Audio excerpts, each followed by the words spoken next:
Welcome to the 10th meeting of the Citizens Participation and Public Petitions Committee of 2025.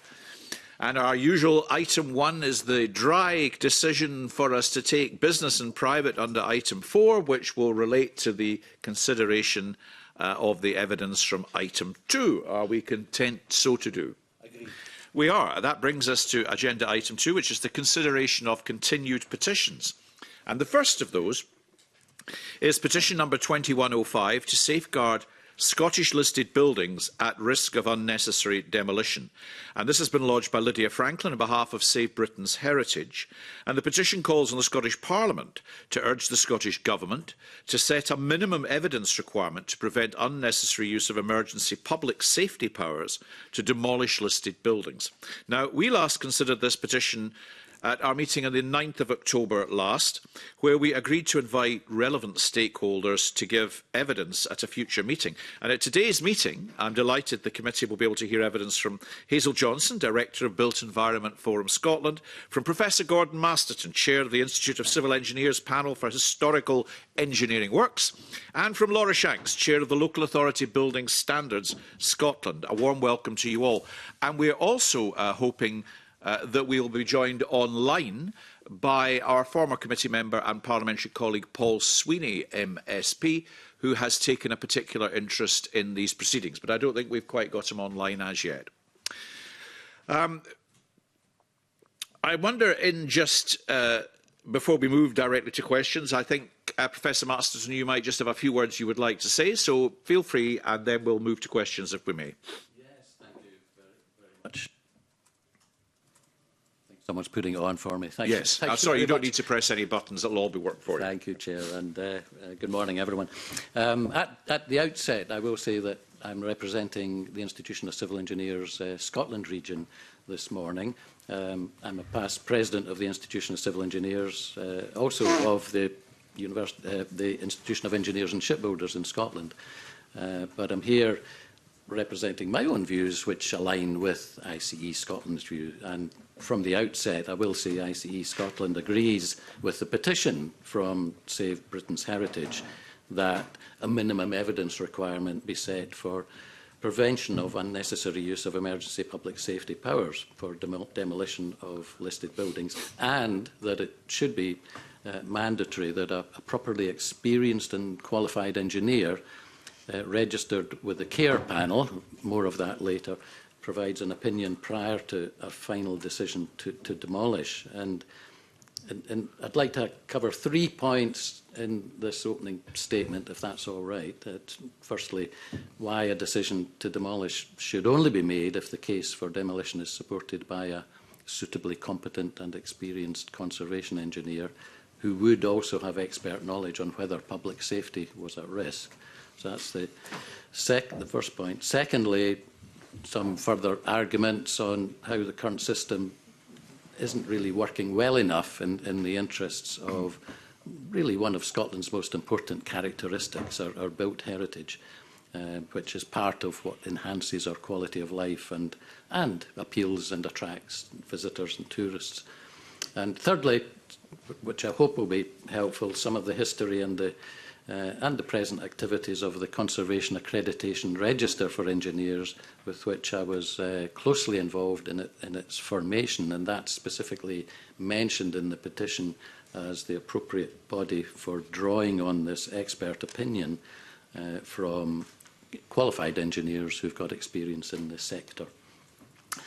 So on the first point, which is the demolition of a listed building, it should never be off the list of options, of course, but it is a weighty matter that should meet a high bar for evidence-based decision-making.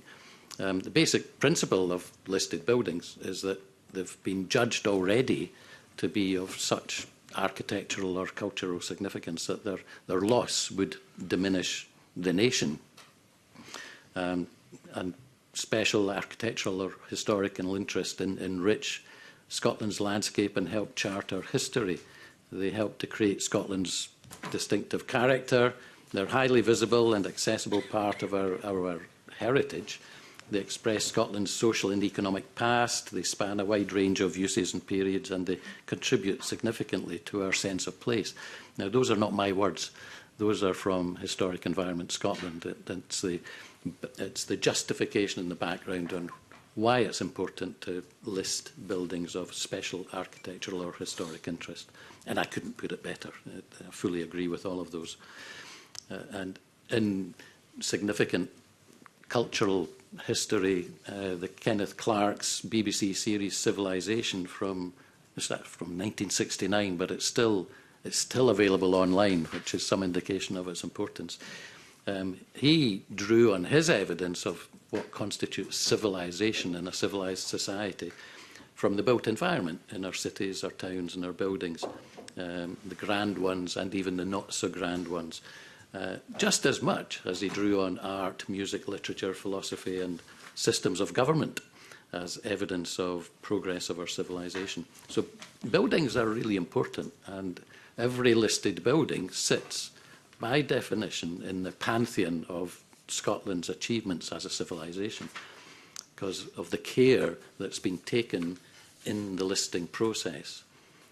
And it's only fair to me and balanced, in my view, that any decision to delist buildings is taken with the greatest of care and the highest standard of evidence that can be mustered.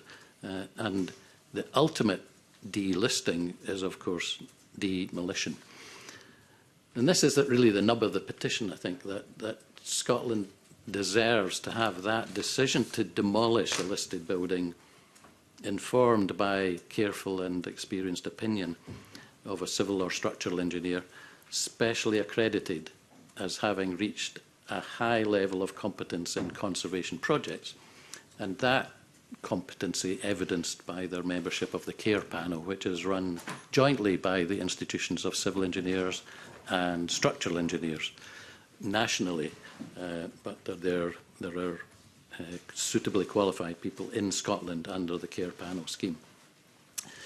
I don't want to dwell too much on my second point, that the current system isn't really working for Scotland's reputation or for the sustainability and quality of its built heritage, mainly because I now see in the evidence pack there's been an excellent submission made by Architectural Heritage Society of Scotland, which sets out some high-profile cases where it believes the system has failed us and adds 4 more examples to the 5 cited by Save Britain's Heritage in the original petition. But every listed building lost to the breaker's demolition ball is a diminution of all of us, and there have been, I think, too many in recent years. There seem to me to be other obstacles to a reasonable resolution. Local authorities seem to be quite reluctant to exercise powers to make buildings safe and themselves and then claim the cost back from the building owner. And I think that's understandable for cash-strapped authorities, and they may also see that course of action leading to a confrontational legal challenge and are wary of becoming exposed to additional costs and call on resources to fight the owner in the courts. Legal processes suck up a huge amount of resources and senior officers' time, something that they can ill afford. So those powers to intervene, whilst technically available to local authorities, in effect they seem to me to be quite empty powers in practice and pragmatically. They're simply not being used. And I think there's also, too, a natural reluctance for a local authority officer to gainsay any allegation from an external party or an external body that a building is a risk to public safety. Without the access to solid evidence to rebuff such a submission, it's just not credible that an official would take a stance that immediately accrues, in effect, future responsibility for public safety in connection with that building, to them personally or certainly to their employer. And they're still not in direct control of how that building is then managed from that point on. So I don't think it's fair and reasonable to hard-working public servants to take on that burden especially if they don't have the specialist technical knowledge to be able to take an informed view on the risk to public safety. So the powers, in my view, are not being taken up, and the natural default reaction of any local authority official to a challenge of public safety principles is to concede. That's not a criticism of these individuals. I think it's human nature, and I don't think we can expect anything more than that. So having a mandatory opinion through a competent engineer's report on the need or not for demolition would give the local authority the necessary support to make a decision that's genuinely in the public interest, informed by evidence. It really would provide the backbone of evidence to allow the right decision to be taken. My final point is really just for information. I thought it could be useful. It's my experience in having been nursemaid or midwife to the care panel in its formation. I was the ICE representative on what was called the Edinburgh Group, convened by Historic Scotland in the early 2000s or so, to explore the case for engineers to set up an accreditation body for heritage-related work that would mirror schemes that were already in place for architects and surveyors. And the Edinburgh Group prepared an outline model for defining the competency of engineers at this level, which began with the assumption they would already be chartered engineers, which is already a pretty high bar. So it was beyond the level of the generalist chartered engineer. And it was to be independently assessed rigorously through independent peer review. I was vice president of the ICE at the time, and I chaired its Structural and Buildings Board, and I wrote the paper for ICE Council to establish not just the care panel, but in response to a request from Council to establish the case for any expert panels to evidence specialist skills beyond the broad basic principles of being a chartered engineer. And that case was made, it was passed by Council, and the way was clear for the care panel to be set up in and around 2003 or so. So it's been around quite some time now. I approached Ian Hume, who's an engineer, then recently retired from English Heritage, to be its first chair. And it's got now just over 100 members nationwide, about 10 in Scotland, spread between Glasgow, Edinburgh and Inverness. Question is, would that be enough to meet the needs of a new system, if the petition were to succeed?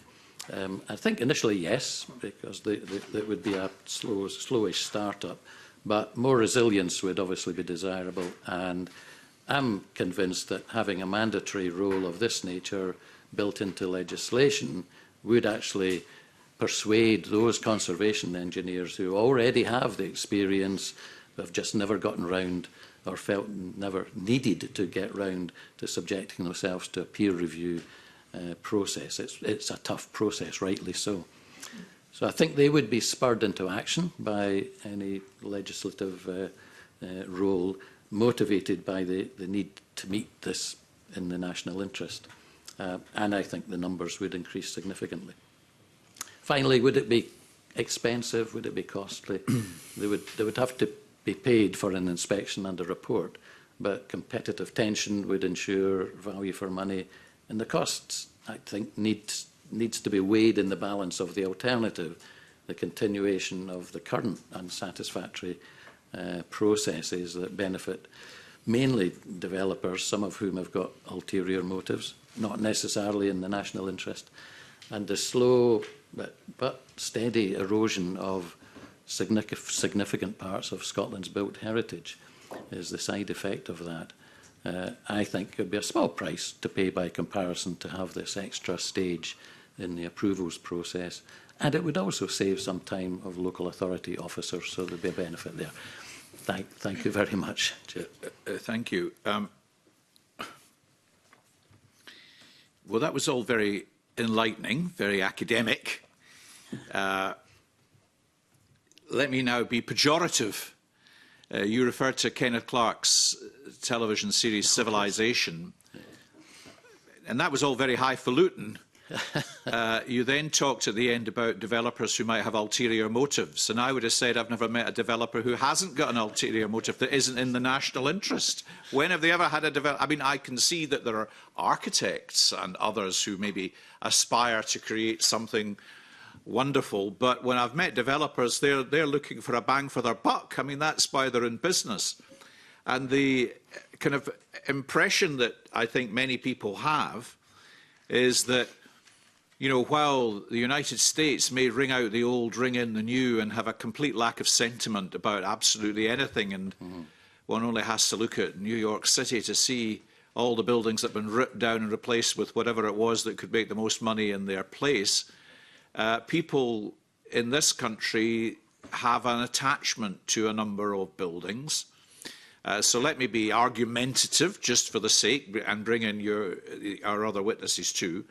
So there is this sense that the interests of the developers come first, and that sometimes our local authorities are inclined to set aside the love of buildings that might have a future purpose within a development, because they're keen for the development to proceed, and the development proceeds regardless of the worth of the building. And sometimes it seems the demolition has happened before anybody had time to blink. You know, and there are examples of this that come up all the time. You know, it depends which part of the country you live in, but if you're in Glasgow, you've driven up Sauchiehall Street to see the old ABC cinema being hacked to pieces with its Art Deco frontage. And then there are other examples that weren't. I mean, I remember as a boy looking at the Odeon cinema in Renfield Street with its Art Deco frontage. It's all still there with all the office buildings and everything built onto the back. But it seems to many people that the safeguards in relation to the assessment of the need for demolition are kind of mysteriously bent in such a way as to make that the very quick option for developers to pursue. And I think that's what's underpinning the aims of the petition, and certainly the representations of our colleague Paul Sweeney, who has now joined us online. Good morning, Mr Sweeney, and I'm sure we'll bring you into play in due course. So I don't know, how would the other witnesses just want to respond? Before we get to sort of detailed questioning, there's my pejorative opening gambit. How would you respond to that? Thank you, Convener. I think there's general support for the principle of enhanced and accessible guidance and for mechanisms supporting local authority decision makers to have access to specialist knowledge and expertise. But I'd probably start with best position that all buildings, regardless of age and cultural significance, require ongoing maintenance and repair. We actively campaign for increased recognition of the importance of regular repair and maintenance works, as well as the skills and capacities to deliver these effectively, to support the productive reuse of vacant buildings. And all of these are necessary to create the sustainable places and avoid the circumstances which the petitioners are highlighting. So I think from a standpoint of before we get to the point of even talking about demolition, I think I mean, it's not the purpose of this petition to discuss this specifically, but I think there is a context there which would also merit exploration. Okay. Laura Shanks. Yeah. Thank you, Convener. Because I pointed the finger at local authorities there a little bit. Sorry. Yes, no, and I wonder if you could maybe afford me a wee bit of time just to go through the kind of opening statement that might provide some background round about that. Okay, well, we're keen. We don't have a lot of time, so I'm keen to try and... I will rush through it. Professor Masterson kind of absorbed some of the time that we had with his lengthy remarks. Yes, so, yes, this is an important and sensitive area, and we as local authorities recognise the value of Scotland's historic buildings, the desire to see them protected wherever possible, but there are also moments when public safety become the overriding concern. The Building Scotland Act gives the local authorities a legal duty to act when a building becomes dangerous. In those situations, enforcement under Section 29 and 30 is not optional. It is often the final step taken when only earlier efforts to maintain or repair buildings haven't worked. Or have not been undertaken. Yes, in terms of that. Between 2016 and mid-2024, the councils across Scotland took emergency action on nearly 2,500 occasions and issued over 1,400 dangerous building notices. Only a small percentage of these involve listed buildings, less than 10%, and many of those were ultimately saved through repair or partial intervention. But in some cases, especially where buildings have been damaged by fire or allowed to deteriorate over many years, demolition sadly does become necessary. These situations are never straightforward, and local authorities are often working within very limited time and information while coordinating with other departments, emergency services and sometimes national bodies like Historic Scotland. The decisions we make aren't taken lightly. They reflect serious structural concerns, risk assessments and a genuine effort to balance safety with conservation. The processes that each local authority go through before we even get to the demolition, and I think as Hazel touched on there's a number of failures in other legislation to allow buildings to get to the point where we then have to intervene at that point. So, on that basis, then, can I ask how many listed buildings were demolished in Scotland? And what proportion of them are demolished under the dangerous building powers as opposed to the other consensual reasons for demolition? There are only a very few. I would need to get the exact facts and figures because we're still working with our colleagues within the Scottish Government at the Building Standards Division to pull that information together. Does that mean we don't know? There is in the region within that 10% of what we're saying across the 1,400 dangerous buildings. So they are very far and few between within that. Okay. David Torrance. Good morning to witnesses. How many specialist conservation engineers are available to undertake short notice surveys of potentially dangerous buildings in Scotland, and would requiring local authorities to consult in such engineers add delay and cost into a dangerous building process? There are 10 on the care panel register in Scotland at the moment, 100 in the whole of the UK. I suppose to mean that the pool initially could go beyond the borders for this in the early stages.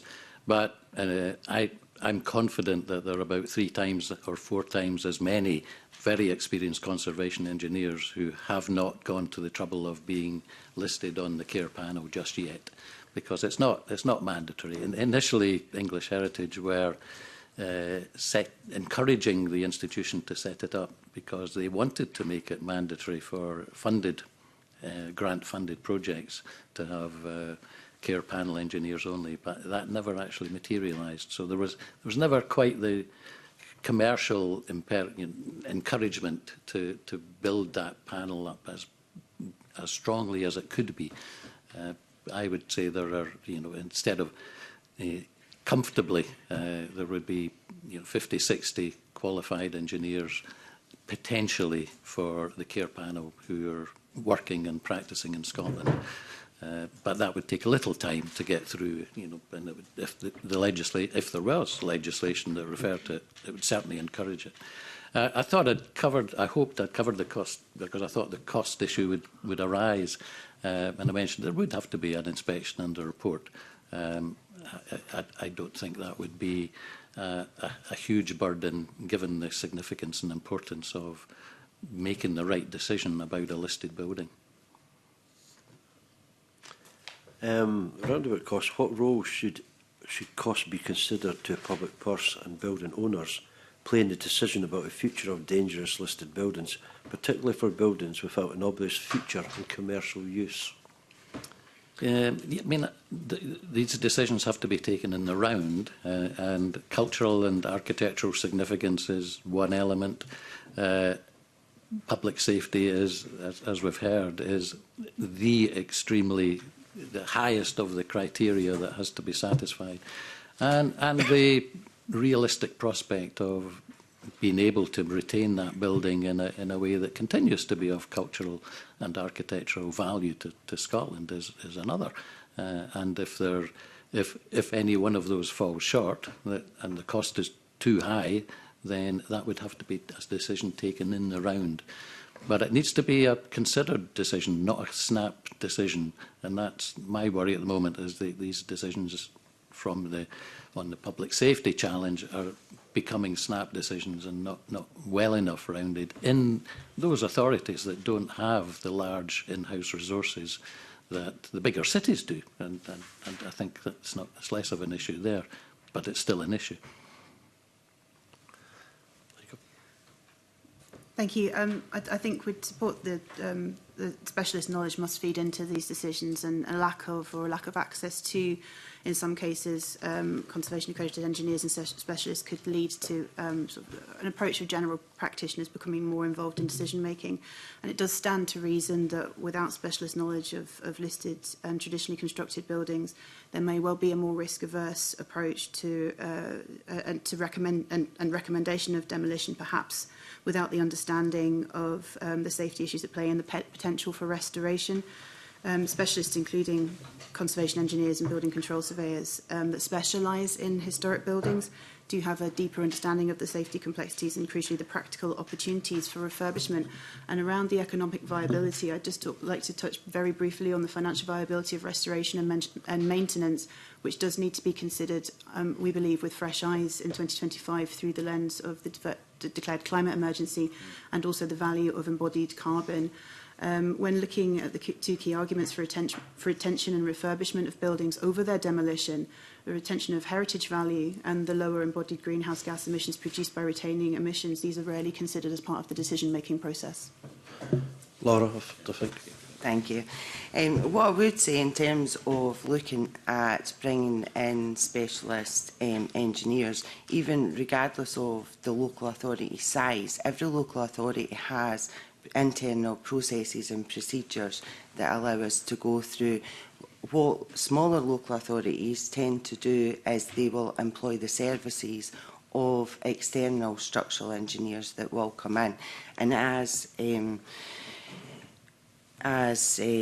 Gordon has said there, a lot of them do actually have a lot of conservation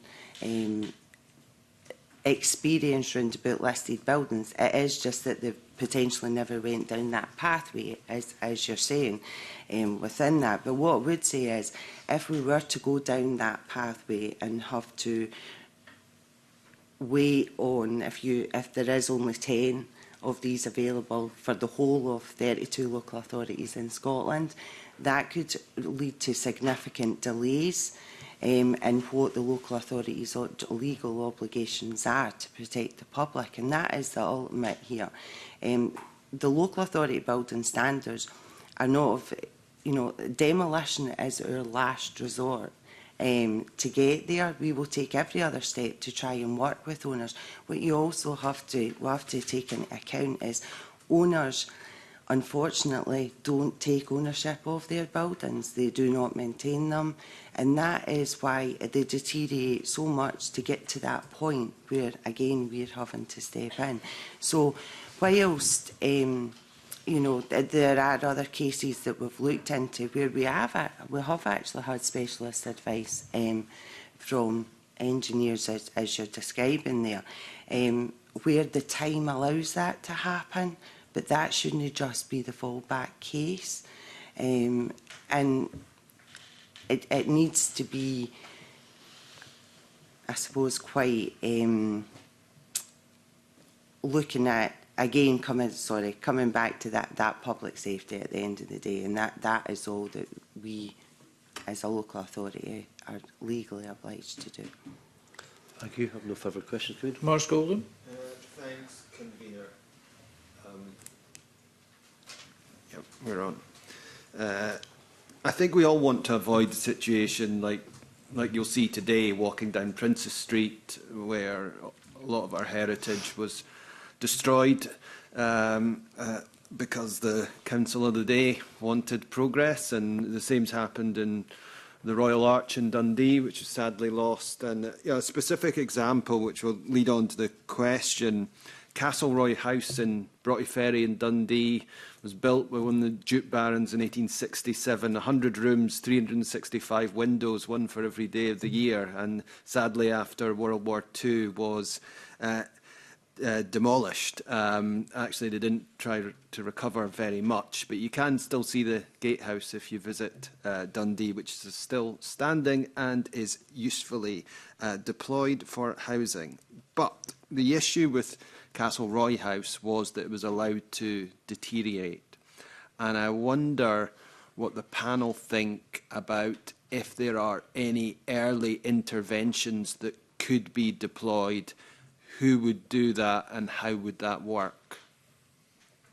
I think there are opportunities there, and yeah, Scotland's architectural past is full of, you know, very interesting buildings and structures that are no longer with us because they had, you know, been deteriorated. Some of them, you know, accidentally through fire and things like that, and then just we had to lose them. But the buildings at risk register is probably the best indicator of an early warning of potential loss of significance, and that of course is maintained by through Historic Environment Scotland as well. But as far as I'm aware, there's a very limited, if any, budget in terms of, you know, doing something to intervene for these buildings at risk, and that therein lies the challenge of that. I think the first step is being aware of just how big an issue and a big a problem that is, and the buildings at risk register is probably the best reference point for that. And the next is to decide, you know, as a nation, do we want to be more proactive in rescuing these buildings at risk, and that will require finding some money to be able to do so somehow or other. Hazel made a very good point earlier about the criteria for net zero buildings and for getting to, you know, a built environment that is far less energy intensive than it is at the moment. And there's a very good case for retaining existing structures, the external shells of which, like solid stone buildings, that are you know, pretty robust, and to replace them with some of the equivalent would be very expensive in terms of carbon, never mind money. And the best choice nowadays for any building considering reuse is to retain the building and adapt it rather than demolish it and start again. That should be the first option, listed or not. Think of Edinburgh Royal Infirmary and what we've now got there with the Edinburgh Futures Institute. When that was stripped back, it found most of the timber inside that building was rotten, far worse than it was thought to be. And that could have been a case for proceeding with demolition and starting again with something. But thankfully, Edinburgh University didn't do that, and it was refurbished thoroughly. The timber was renewed or refurbished, and that's now a functioning building that reflects the original Edinburgh Royal Infirmary appearance from the outside, and is doing a fantastic job for the city of Edinburgh to have preserved it that way. Yes, it is a fantastic space. I enjoyed lecturing there just a few months ago. So, yes, very modern inside. It is. Would any of the rest of the panel? Yeah. Hazel. Yes, thank you. Just a few statistics. There are upwards of 47,600 listed buildings on the HES register at the moment, and when it was paused, the buildings at risk register had 2,214. I'm checking my notes. That's something I've written down. Historically, 22% of buildings that have been on the buildings at risk register have been demolished, which does suggest statistically that there are around 500 buildings at risk of demolition in Scotland at the moment. Now, the buildings at risk register and SAFE do present opportunities to recognise buildings at risk, but BEFS members do believe that we need more than just a list of these buildings. There needs to be an action plan, as you've alluded to, what might be possible, what might be needed. With this, BEFS has long advocated for the right skills in the right place at the right time, especially as policies and legislations are put in place around the Heating Buildings Bill. We've sort of talked about the skills that are going to be required to deliver that. So, not wanting to focus on investment too much, but modest investment in specialist training and skills is needed now to avoid even bigger costs in future to the public purse in relation to heritage and climate and these buildings. I'll use retrofit as an example, including that of our existing building stock. The skills gap will become more and more apparent. This is the case with conservation, restoration, maintenance, and so training and accreditation as part of this will be essential. Would at this point emphasise, though, not the need to not place undue burdens on already stretched local authorities. Without longer-term investment in local authority planning and built environment specialisms, we don't really envisage a situation anytime soon where each local authority is required to have such specialisms in-house. So one way that this could be looked at might be a shared resource. And one thought was the recently launched National Building Standards Hub, which provides expertise at a regional level and that could be repurposed as well for demolition for those local authorities that do not have access to the specialisms that are required to inform decisions. But to avoid getting to that point in the first place, wider recognition of the importance of the skills that are required for appropriate repair and maintenance of all buildings that are traditionally constructed, including listed buildings. Thanks. Laura, perhaps just to follow on from Hazel's point, obviously there's the initial question around early intervention, but also how consistent is local authorities' approach to the more general area?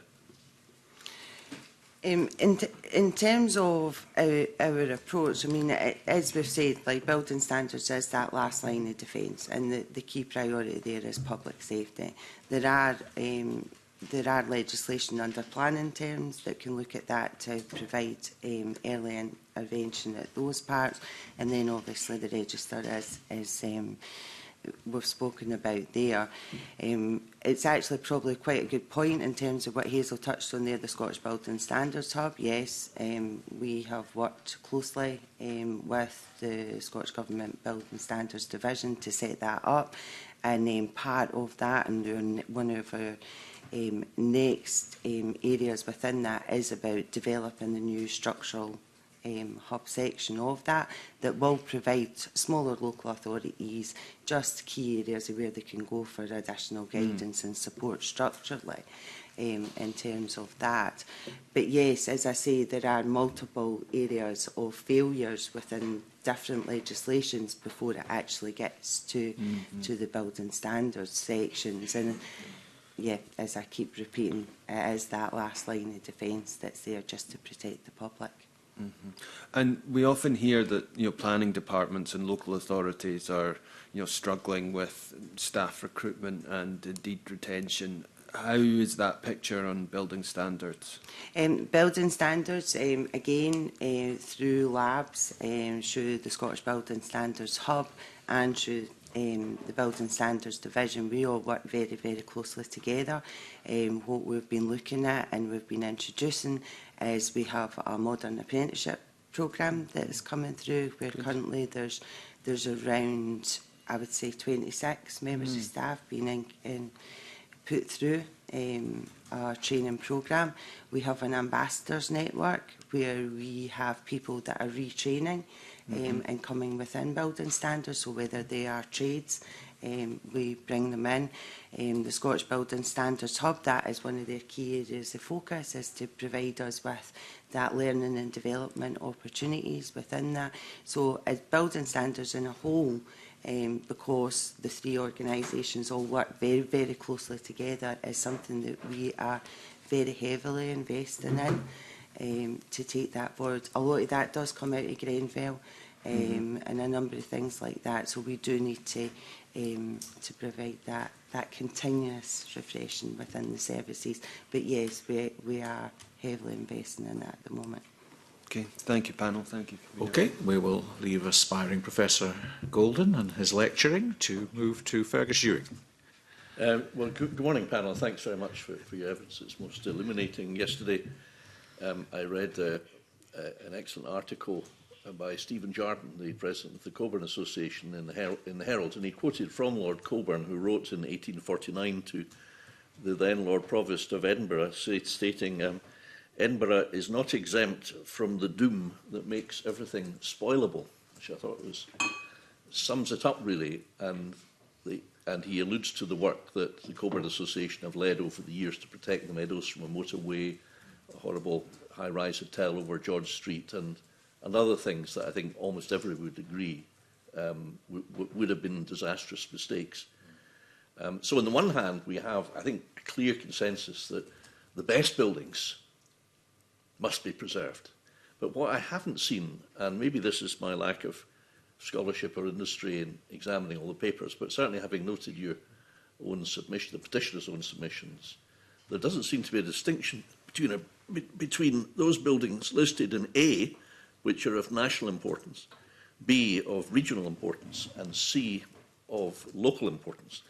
And the reason I raise that is this, that, I mean, I think the argument you make is very strong in theory, although, as Laura has pointed out, the councils have to deal with a very real risk of human safety, and I understand that's absolute practicality. Nobody can gainsay that, and it's a difficult duty to discharge. But my concern, just to play the devil's advocate following the lead from my convener, is this, that because there has been decisions over the years to make listing of buildings which seem to many to be dubious candidates, shall we say, at best. For example, 2 gasworks.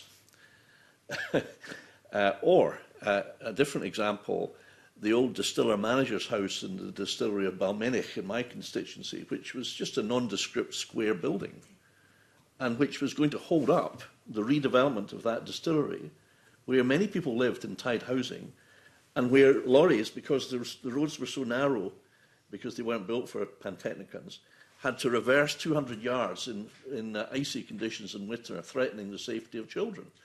And this held up because Cairngorm planners saw fit to try to thwart the whole thing until the then chief planner, Jim McKinnon, happily had a word in somebody's ear, and then it was all sorted out very quickly.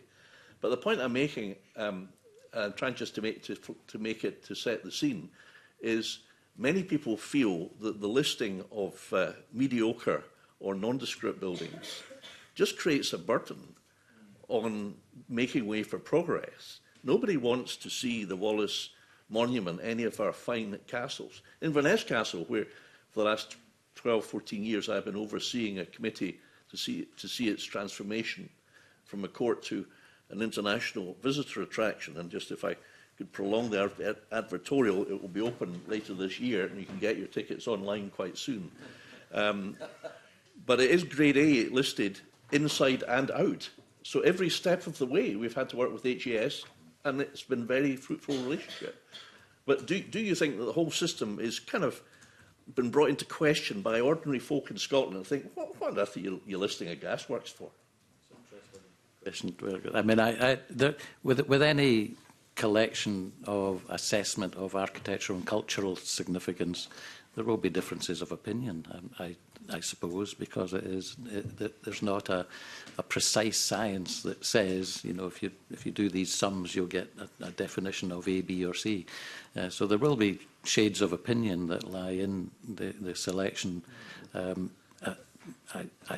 think we've set up bodies that are the best that we can offer, and the expertise the best that we can offer to make these calls for Class A, B and C. But there is, and yes, the fact that there is a gradation within the listings might give an opportunity for a phased approach to change, for example, where the really important ones are probably A and B, because A, there's a very, very small group of those really in the context of Scotland as a whole. But perhaps at least if we started with A and B, that would be a step forward from where we are at the moment. For the object, you know, the hurdle of demolition, meeting that standard of evidence. Maybe I could just, before I'm interested to hear what Hazel and Laura have to say on this question, but just to put in the last question now, so that you can perhaps answer that at the same time to avoid. On behalf of the Inverness Tourist Board. Perish the thought that I would stoop so low as to abuse the time of Parliament.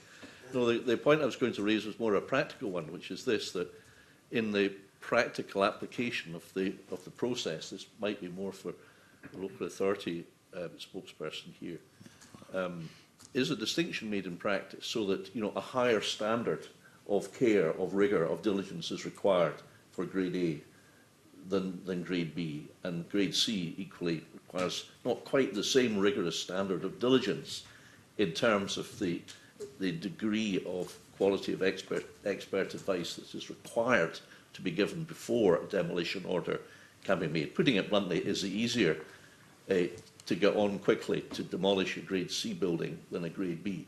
Or are they all treated the same way? Because I don't know the answer to that, because it didn't really sing out from the petitioner's submissions. No, all buildings are treated exactly the same. In terms of whether, if we're looking at these buildings under Section 29 and Section 30 of that Act, in terms of being dangerous to the public, there is, regardless of their status, the public safety then comes first in terms of that. We don't, Okay. It has no bearing on our decisions at all within that. It is essentially to protect the public. Okay. I guess the question should also apply where there's not a risk of safety. Yeah, in those situations, should there be a gradation of standard? Yeah, what we would always do is, if we can secure a building to the point, so generally in terms of when we talk about taking action under the Act, we would always go in and we would remove the immediate danger. So whether that can be chimneys, slates, whatever. And then what we'll do is generally we will Harris fence round about it. That then gives us time to work with the building owners, our planning colleagues, Historic Scotland, bring in structural engineers, etc. for that. That allows us that time to do that under Section 30 of the Act, to try and engage. And we will go through all the steps and the processes with each area as we need to. Sure. Thank you very much. And Hazel? Yes, thank you. And also recognising that this is a complex issue, isn't it, with dynamics spanning the need to safeguard public safety, but also recognise and preserve the valuable and unique nature of Scotland's places. But I think I would just note that the Historic Environment Scotland guidance on demolition has 3 key questions that would need to be considered in any case for any building, and that would be: is the building no longer of special interest? Is the building incapable of meaningful repair? And is the demolition of the building essential to delivering significant benefits to economic growth and the wider community alongside the safety considerations? And that would go for every building. That's very helpful. Thank you very much. Mr. Chowdhury. Thank you. Thank you, Convener. Good morning, panel. I think you have touched on the question I was going to ask earlier when my colleague Maurice Golden asked that question. Do you have, quite a lot of historical buildings are connected to Scottish history. Do you have any data on or any buildings who's been lying empty for a very, very long time and not been touched on, or there's no plan of any future works, or what's the longest building you have lying empty? Do you have any data on that? There is data out there. I think referring back to the Buildings at Risk Register is probably a good one for looking at sort of the general list of buildings at risk. And I'm sure local authorities also have similar lists, but I wouldn't personally be able to sort of give a specific there, I'm afraid.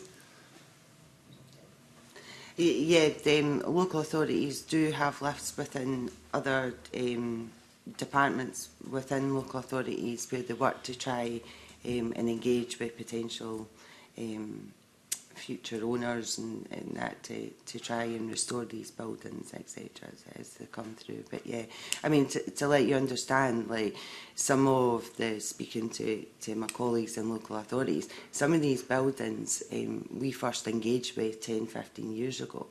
And it is an ongoing process over 10-15 years to try and get some resolve to the buildings. You don't have any examples of any buildings?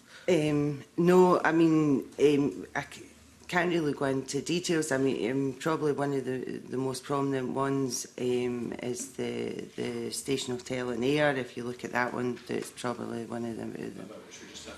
Careful, being an active case involved in that, it's one we can't really discuss. Okay, yeah. If you look at We can maybe come back to you on that if you would like us to provide any further details. Thank you, yeah. Okay, thank you very much. Paul Sweeney has been much concerned in following the progress of this petition and has been with us online. And I'm going to use my discretion this morning to invite him just to see whether there are any questions he would like to put. Mr. Sweeney, welcome, and the floor is yours. Thank you, Convener, and I appreciate the opportunity to join you this morning. It's been very interesting to hear members of the panel discussing some of the aspects of how improving the quality standard of decision-making around dangerous buildings could be undertaken. And I wonder if the care accreditation requirement was stipulated in the context of a Section 29 and 30 order, just conscious of what was said by the representative from City of Edinburgh Council Building Standards, that there usually is an immediate action to remove any immediate public risk, and then there's a cordon set up, and then there is a bit of a cooling off period in most cases where a more considered assessment can be made. Is that a moment where perhaps there is an opportunity to stipulate that bringing in care accredited structural engineers in cases of listed buildings, of which was also discussed is relatively few in number, would be an appropriate and proportionate measure, and indeed the cost of doing so could be recovered from the owner if it does incur an extra fee to the council to do so? So generally, yes, you're correct. In terms of that does, when we're first called out, we will go out and we will remove the immediate danger. Whether a lot of the time we do need to take into account where these buildings are. For example, if it's in a busy high street and we're Harris fencing off and shutting roads and it affects businesses, there's, you know, people going about their daily day-to-day life. Sometimes we have to evacuate residents and a number of things. So we have to take all that into consideration. So we would remove potentially the immediate danger, put up some Harris fencing, and then that allows us then to engage with the building owners. What is maybe worth pointing out as well is that a lot of the time it's very difficult for us to engage with owners because they don't actually live abroad. There is a number of cases where we have to, there is no way for a local authority to recover that money because the building owners are abroad in those terms. And generally it is about those processes that we go through, and yes, it allows us to take the necessary steps that we do to get the buildings moving forward, yes. I don't know if that answers your question, sorry, Paul. Well, it's helpful to get an indication that there is an opportunity to perhaps enhance the legislation in that way, where there is this cooling off period. It's not like you're having to move in with a bulldozer and do complete levelling of a building within 24 hours, 48 hours or so on. It would be very, very rare, exceptional that would be the case. Yes, sorry, I'll come back to you on that one, yes. No, that is very, very rare in the case of that. And it does take, I mean, so a lot of your buildings that do have notices on them under Section 30 can sit there for many, many years with us engaging with owners. There is actually, when you talk about the care structural engineers, there are some local authorities that have engaged with them. I wouldn't say necessarily because of the limited numbers within that is necessarily should be included within legislation, and maybe from what our colleagues at the Building Standards Division have advised is about strengthening our guidance and about our enforcement handbook, and taking steps like that, and local authorities maybe more awareness through labs and different things like that, rather than going down that area, because there would be concerns that certain buildings would just come to a halt, and that's really not in the best of the public interest for us. Hazel Johnson. Thank you. This is almost sort of tangentially related and is a bit of a case study, and it does feel a little mean to pick on one example and not others. But just in terms of the timeframes that are sometimes involved from the point of a building becoming empty and redundant, and this is not a case where the building was subject to emergency powers, but it was in a very poor condition, and Perth City Hall, which was a Category B listed building, Now, from my understanding, if I've got my dates right, it was, I think, 2005 that it was first empty. Around about 2011-12 was when the first listed building consent for demolition was put in, which was not approved. Marketing happened, the statutory period over 21 days. It then went out to proposals for redesign around about 2017, and in 2024 opened up as the Perth Museum, now houses the Stone of Destiny. So I think just in terms of timeframes for how long this can take, sometimes it's not a quick process, and I think that's as you say, there's so many different moving parts involved. Okay. Paul Sweeney. Yeah, I think that's an interesting case. Another case I've noted that might be of particular interest to Mr Ewing is the Secretary of State for Scotland versus Highland Council, the so-called Auchintor case from Fort William Primary School, where the council attempted to defend its proposed demolition of a B-listed school building constituting a prima facie offence under equivalent legislation to the 1997 Act that predated it. But that is broadly similar to the same test available for offences under Section 8 of the 1997 Act. And the Secretary of State for Scotland at the time succeeded in obtaining an interdict to prevent demolition, providing evidence that remedial works were in fact possible. In that case, perhaps illustrates that now that the building is actually, ironically, in use as offices by Highland Council following a full refurbishment in 2018, that the key here is having expertise and a sort of umpire, if you like, of expertise at the heart of decision making, so the case can turn on those judgments. And I think perhaps to Professor Masterson's point earlier, if the care register could be enhanced in statute, that would provide a powerful incentive for conservation accreditation for structural engineers in Scotland, and it would provide a higher standard of assessment for those engineers making those decisions, but would also probably grow that list of people in Scotland who would seek to get accredited if that becomes a legislative check in both the 2003 Act under sections 29 and 30, as well as a potential enhancement to the enforcement powers in the 1997 Act. Would the members of the panel agree that that is likely, that there are cases where one person's engineer makes a decision that's fatal about the building and another can dispute that, and often conservation accredited engineers, if they're brought in, tend to find a solution more often than not in the face of other engineers who have doomed the building? So we're a little short of time, so if you could just try and be concise in responding. Thank you. I would just support exactly what Paul has said, and it reflects what I said as well, that the current cadre of 10 care panel engineers in Scotland would grow rapidly if there was a legislative adjustment that made the mandatory role something that was felt to be important. And there are plenty of other engineers who could be qualified through the process, but just have decided not to so far because they don't have to. They've got enough work with what they do, and their reputation stands. But the care panel, I think, would benefit from having a fairly rapid incentive to growth and meet the needs of what was required in Scotland. I'm pretty confident of that. Okay, thank you. For me, Convener, just in conclusion, I know that the Renfrewshire Council has submitted written correspondence to the committee highlighting some of the difficulties in enforcing the powers in the 1997 Act, and I've had a similar correspondence from Glasgow City Council that have said, we note that although the planning authorities in Scotland have powers to act where a designated heritage asset has deteriorated to the extent that its preservation may be at risk, in practice such powers are rarely utilised due to the significant cost, complexity and uncertain outcomes in light of constrained resources and significant competing demands, such as using a compulsory purchase order to obtain a building. One of the absurdities in the current legislation is that the compensation requirements are as if the building had received consent for restoration, even though the building is in fact derelict. And there's a very rare provision under Section 45 of the 1997 Act, which is a direction for minimum compensation to offset cases where the building is deteriorated, and you can therefore recoup the cost of restoration. But it's only ever been used once in the history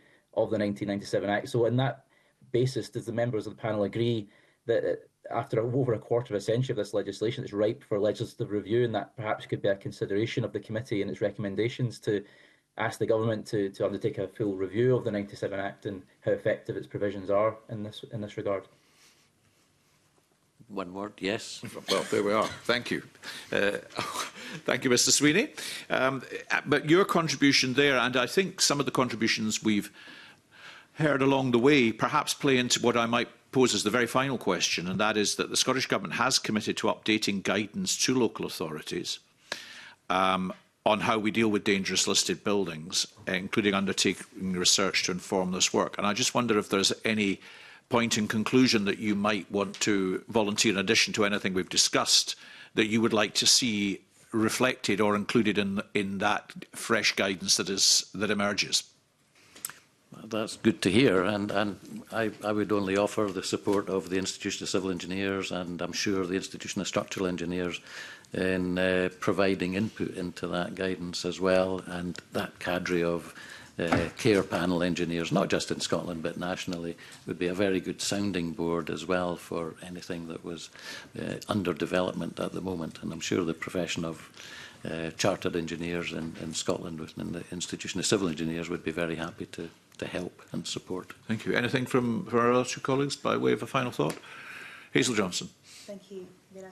Only just to add that understanding how traditionally constructed buildings function and how to respond to interventions does require skills and training, and that needs to be accessible alongside the guidance. Thank you. And Laura Shanks?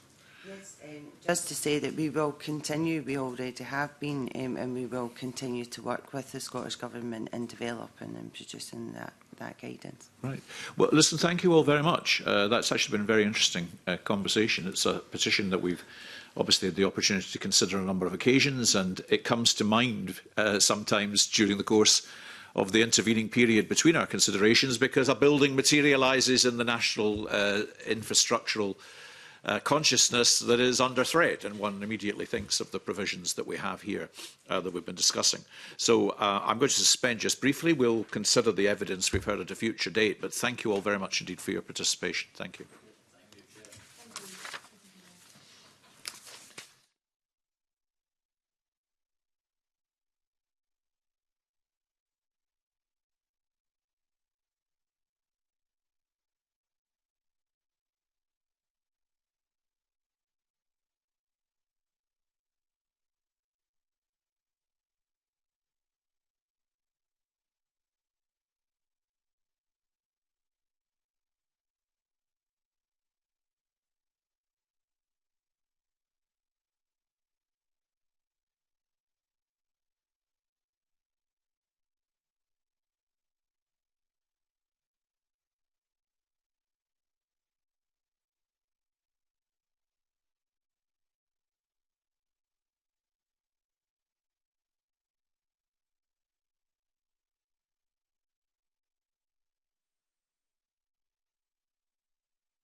Thank you and welcome back. And we now continue with petition number 1934, which is to develop an educational resource on gender-based violence for all year groups in high school, lodged by Craig School on behalf of Greenfalls High School Rights and Equalities Committee, calling on the Scottish Parliament to urge the Scottish Government to work with Education Scotland to develop an educational resource on gender-based violence for all year groups in high school. The resource should include education on the causes of gender-based violence to ensure that young people leave school with the tools to help create a safer society for women. Now, we last considered this petition as well at that last meeting we held on the 9th of October 24, and at that time agreed to write to the Cabinet Secretary for Education and Skills. The Cabinet Secretary's response states that the Scottish Government is committed to the commissioning of an independent review on the gender-based violence in schools framework before the end of this parliamentary session, and the review will aim to establish positive practice and further areas for improvement. The submission does note, however, that schools require time to implement the framework before the review takes place. Now, the Cabinet Secretary's response also highlights the Relationships and Behaviours in Schools Action Plan, which was published in August 2024, and it includes an action to empower staff through provision of professional learning to support relationships and behaviour approaches and practice, as well as responding to emerging trends and behaviour. And as part of this work, Education Scotland ran an information session on the framework for school staff in September last. Education Scotland will use the feedback from that session to determine if there are any areas where more bespoke training may be helpful. So in the light of the Cabinet Secretary's response, and the aims of the petition being progressed. I wonder if colleagues have any suggestions for action. David Torrance. Thank you, Convener. In light of a response from the Cabinet Secretary, I wonder if the committee would consider closing the petition under Rule 15.7 of Standing Orders on the basis that the Scottish Government has committed to commissioning an independent review of a national gender-based violence in school framework, published the Relationship and Behaviour in Schools Action Plan in 2004, which covers emerging areas of concern including gender-based violence, and revised and consulted on statutory teaching guidance in 2023, which includes a section on constant and healthy relationships. In closing the petition, the committee could highlight a new petition could be brought forward in the next Parliament session if the Scottish Government's work in this area does not progress, as it says. Mr Ewing? Yes, I would agree with that, and just make the point, as Mr Torrance has made just at the end of his remarks there, that if this petition had been brought at the beginning of this Parliament, I very much doubt we'd be closing it today. It's only because there's a relatively little time left, and because the Scottish Government has given specific undertakings to carry out work which perhaps couldn't reasonably be expected to be made between now and the end of Parliament, that it would seem that the petitioner is not losing anything by the petition being closed today. And I just wanted to emphasise that for the petitioner, that this is an approach dictated by the parliamentary schedule, convener, rather than the merits of the issue, which of course is an extremely serious one. And as Mr Torrance said, I think obviously these issues could be brought back in the next Parliament if progress fails to be made. But Mr Torrance has made a proposal. Are the committee content to proceed on that basis? We are. That brings us to petition number 1946 to call on the Scottish Government to pay all charges for homeless temporary accommodation, lodged by Sean Clerkin. The petition calls on the Scottish Parliament to urge the Scottish Government to use general taxation to pay for all charges for homeless temporary accommodation, including writing off the £33.3 million debt owed by homeless people for temporary accommodation to local authorities. We last considered this petition on the 13th of November 24, and at that point we agreed to write to the Association of Local Authority Chief Housing Officers and to the Scottish Government. Now, we asked the Scottish Government for an update on the work undertaken by the Housing Affordability Working Group, and their submission states that the group has explored the underlying meaning of affordability and its different uses within housing debates, policy and practice. The group has not been asked to find solutions to housing affordability problems, nor has it been asked to focus specifically on homeless households. Rather, members have worked together to agree a shared understanding of what housing affordability is and how it should be measured in order to support a range of policy and sector requirements across relevant areas. That might not have been everybody's expectation, but there we are. The report and recommendations were expected before the summer recess in 24. However, the Scottish Government's submission states that reaching consensus between stakeholders has, and I quote, taken time. In response to this, the petitioner states that the exercise is yet another working group going nowhere, and Mr Clarkin's submission reiterates the increasing numbers of people in temporary accommodation and states that general taxation should be used to pay for the costs of temporary accommodation. Now, Association of Local Authority Chief Housing Officers' response to the committee shares its view that it does not think that there is any case for the Scottish Government to take on the cost of funding temporary accommodation or to write off existing arrears. However, the submission highlights a number of areas where there is a lack of clear data to inform any work that could be undertaken in this area. And the submission explains that most of those in temporary accommodation are eligible for housing benefit, which in most cases will cover the full cost to the resident with a deduction for heating or board, where this is included in the rent charge. And the submission also notes that councils take a proportionate approach to collecting any arrears that do arise, including debt write-off, when this is the most appropriate approach. Now, the association also suggests targeted funding to support the acquisition of additional temporary accommodation to support councils to meet those statutory obligations placed upon them and to provide the quality of temporary accommodation that actually homeless applicants are entitled to expect. And the submission also calls for a more consistent approach to accounting for the cost of temporary accommodation to improve transparency around charges and value for money. So, do we have any suggestions as to how we might proceed? Mr Torrance. There's a case for writing to the Housing Minister, I think. Yes, there is. I think I would ask the committee to write to the Housing Minister and ask why a publication of a report on the definition of housing affordability has been subject to such a significant delay, and ask when it will be published. Highlight the Association of Local Authorities Chief Housing Officers' written submission, and ask why there continues to be a significant uncertainty on the issue, particularly in relation to data gathering. Ask whether it will work with local authorities and stakeholders to create a constant approach to monitoring the cost of temporary accommodation to improve transparency on the charges and value for money, and whether it has considered targeted funding to support acquisition of a temporary accommodation. Are members content? I mean, I have to say, I think for the Scottish Government to say that they expected to produce a report before the summer recess last year and then say, but it's taken a bit of time to drive some consensus as we now head to the summer recess of 2025, doesn't inspire one to the view that there's any pressing urgency being given to producing the required information that would help, the issue progress. Mr. Ewing? Mr. Torrance and yourself, Convener, that this has taken far too long. I mean, I'm reminded that the petition was lodged in 2022. It's been considered several times since, and I don't think the delay is acceptable in itself. So I think Mr. Torrance is quite right to move not to close it, but to press the Minister further. I just also wanted to remark on the submission just received from a body of whose existence I must admit I was hitherto unaware. Every day is a school day. It's called the Association of Local Authority Chief Housing Officers, which is a LACHO, I think. Anyway, this submission was just submitted in April this year and points out quite extraordinary things. That the most recent survey they have carried out shows that charges vary from £69 to £358 a week. How on earth is that the case? And also they point out that in many cases, as you've said, Convener, housing benefit is applicable, but some are not, where the claims are late, where somebody's circumstances change. And I think hidden behind these statements, there's probably lots of human tragedies going on. You don't get a document submitted because you didn't know you had to. There was some foul-up bureaucratically. I'm sure as MSPs we deal with this kind of thing day and daily.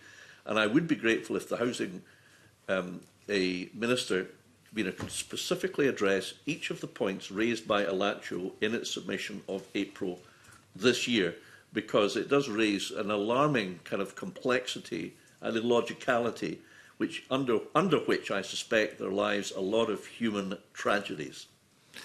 Thank you. Well, I think we can do. Can we incorporate recommend the suggestions made in the Alacho Despacho in our submission to the Minister? Are we agreed? We are. Oh, sorry, Mr. Chowdhury. I do apologise. No problem. I mean, several of my constituents who've been writing, and I'm sure they've been writing to all of us, the length of the time they've been staying in the temporary accommodation as well. Can you write to the? I mean, can you invite the minister as well? Because I think it's an ongoing and it's a big issue. Can we? Well, it's an option that we could perhaps explore. As you know, Mr. Chowdhury, there are fewer weeks left in the Parliament than there are business to fill. So I think, in the first instance, if we can write and see what we think the quality of that response is, before we maybe commit to further action. We could come back to it, though. We can, absolutely. If we don't get satisfactory answers. Yes, that I think is a perfectly reasonable response. We haven't had satisfactory answers over 3 years. I know it's a housing emergency ever. So yeah.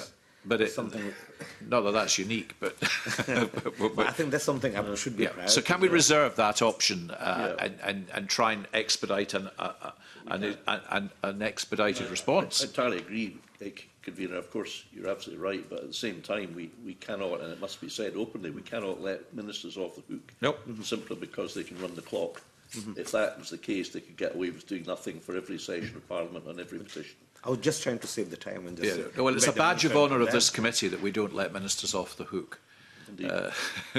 But so if we can proceed on that basis, that would be grateful. Petition number 1988 to review the process for the disposal of household raw sewage, lodged by Sue Wallace, calls on the Scottish Parliament to urge the Scottish Government to review the process for allowing raw sewage discharge from homes into coastal waters, to provide additional funding to SEPA for enforcement, and to introduce legislation to ban households from discharging raw sewage. And we'll last consider this at our meeting on the 30th of October, and at that time agreed to write to the Scottish Government, whose response states that water, wastewater and drainage policy consultation are being used to inform its development process throughout 2025. We asked the Scottish Government about SEPA's purpose to improve the health and well-being of people in Scotland as set out in the Regulatory Reform Scotland Act of 2014. And the response states that the general purpose provides for a clear hierarchy which acknowledges the three elements of sustainable development that are primacy, and that primacy is to be given to protecting and improving the environment. The Scottish Government states that it's content that SEPA has sufficient resources to apply its approach to regulation and principles across all its functions, as well as its enforcement policy. The petitioner's written submission shares her understanding that SEPA has the powers to prosecute for unrepaired pipes, but has not done so because of concern that it will become too expensive to pursue. Now, under the current approach of contacting homeowners about changing outfall pipe systems, she points out that there is no follow-up action to check that the required work has been done. And the petitioner calls for a review of how SEPA staff monitor direct outfall pipes from homes in Scotland, and believes that the Scottish Government should ask SEPA to explain why there have been no prosecutions arising from raw sewage discharges from broken outfall pipes. And in the light of the Scottish Government's response, and/or the petitioner's response, does anyone have Fergus Ewing? I would suggest that in the light of what we've heard from the Scottish Government and the responses from SEPA, that we should close the petition under Rule 15.7 of Standing Orders, given that SEPA has moved to restrict its compliance and enforcement activity to specific targeted campaigns, that SEPA has stated in its service statement that the time spent handling queries and investigations is disproportionate to the very low risk of harm the issue presents to the water environment, which negatively impacts on its ability to focus on the most significant environmental harms that face them. And finally, that the Scottish Government has supported SEPA's own position on this matter and is content that SEPA has sufficient resources to apply its approach to regulation principles. Thank you, Mr Ewing. Are committee members content to accept that proposal? We are. That moves us to petition number 2041 to exempt community healthcare staff from parking charges lodged by John Ronald. And it calls on the Scottish Parliament to urge the Scottish Government to encourage local authorities to exempt staff working at community healthcare facilities and who don't have access to free on-site staff parking from on-street parking charges, and allow them to care for vulnerable and sick people in our country without it costing them thousands of pounds per year. And we'll last consider this on our meeting on the 9th of October, and at that time we agreed to write, in fact, to NHS regional health boards. We've received responses from 11 boards, 3 boards have not responded. And as we have learned from the evidence received previously, the NHS terms and conditions of service stipulate that parking charges incurred as a result of attendance at an employee's normal place of work will not be reimbursed. Many of the responses received from NHS regional boards have recognised this limitation. However, most boards highlight that there is already free parking for staff across board premises. In some cases, this extends to patients and visitors, if limited parking spaces are allocated on a first-come, first-served basis. Now, respondents also reiterate that, as per the NHS terms and conditions of service, where staff travel as part of their duties and have to pay public parking charges, they can have these reclaimed through expense claim processes, with the caveat that no parking offences have been committed. That does seem to directly address the issue of the petition. Mr Torrance? I just wondered, because the petition has been addressed, if we consider closing the petition under Rule 15.7 of Standard Orders on the basis that parking charges incurred by NHS staff in the course of their duties can generally be claimed back from employers, provided they don't relate to a parking offence. Mr Golden. I agree with Mr Torrance, but just to put on the record that in Greenmarket in Dundee, which houses NHS 24 staff, they have been in touch with me, and they're paying up to £100 per month to park in the course of their duties, although I appreciate the vast majority of healthcare staff are covered, as you've outlined, but I just wanted to put that on the record. Thank you. Mr Ewing. Yes, I think for the reasons that Mr Torrance has suggested and the effluxion of time in this session of Parliament, I think we're not going to get much more, if any, progress at all. But I just did want to say that, as the petitioner, Mr Ronald, has pointed out, that some sort of district nurses, community health staff who have to repeatedly drive during the day to travel from place to place may face multiple parking charges which they do not necessarily get back. And there seems to be a grey area covering who does and who does not get reimbursed. As Mr Golden says, those who don't get reimbursed, the charges are massive.